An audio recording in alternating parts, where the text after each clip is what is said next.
Claramente tenemos que hablar de Ucrania. La guerra de Ucrania, recuerden, la guerra de Ucrania está en un punto donde es una guerra real entre dos países, Rusia y Ucrania. Rusia invadió Ucrania. Pero también es un proxy en cuanto a que Irán es el proveedor de drones para Rusia, los drones Shahed.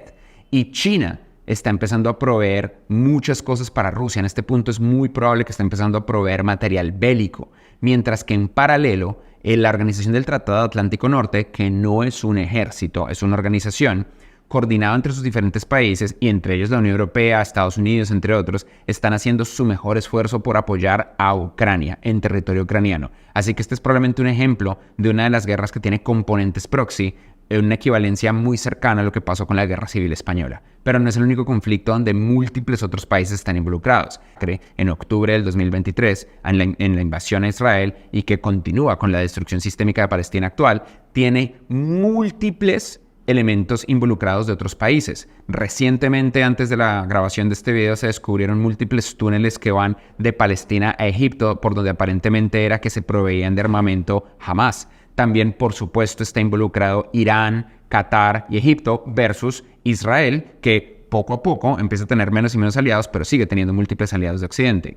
Dos conflictos más que probablemente no somos conscientes porque no se han vuelto hiperbélicos, pero que están empezando a causar problemas, son los conflictos de China. El primero es el conflicto del Mar del Sur de China, donde China tiene constantes búsquedas de territorio que desde una perspectiva internacional no necesariamente les pertenece.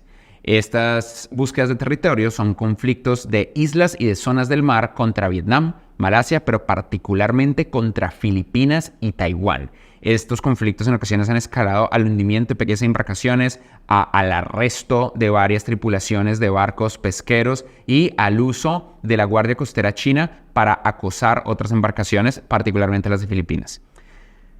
Luego hay un conflicto un poco estúpido, pero que hay que mencionarlo, que es el conflicto de Venezuela contra Guyana, que probablemente es un distractor para la OTAN, pero pues en este momento existe y Maduro constantemente lo ha mencionado. Y por supuesto, la madre de todos los conflictos que podría ser el verdadero disparador bélico, Taiwán. Taiwán es un conflicto que de volverse bélico, de volverse cinético, de lanzar un disparo, sin la menor duda, arrastraría a Corea del Sur y a Japón a un conflicto con China y con una probabilidad muy alta, dependiendo de quién sea elegido presidente, también arrastraría a Estados Unidos y sería el inicio real. Sin embargo, no necesariamente es una tercera guerra mundial. Muchos de estos conflictos también se dieron en la Guerra Fría posterior a la Segunda Guerra Mundial entre la Unión Soviética y Estados Unidos hasta la caída del muro de Berlín, y no escaló a una guerra nuclear o una guerra de tamaño mundial, aunque sí tuvo muchos conflictos locales como la guerra de Vietnam, como las múltiples guerras en Afganistán, la invasión de Irak, la invasión de parte rusa de Georgia, entre muchas otras. Y por supuesto siempre se me olvidan los Balcanes, etc. Solamente quiero que no olviden que no estamos en una tercera guerra mundial aún y que todavía tenemos mucho por delante. No estamos en un conflicto bélico de escala global y nuestra misión, si queremos un mejor futuro, es creer en ese mejor futuro para crear el futuro.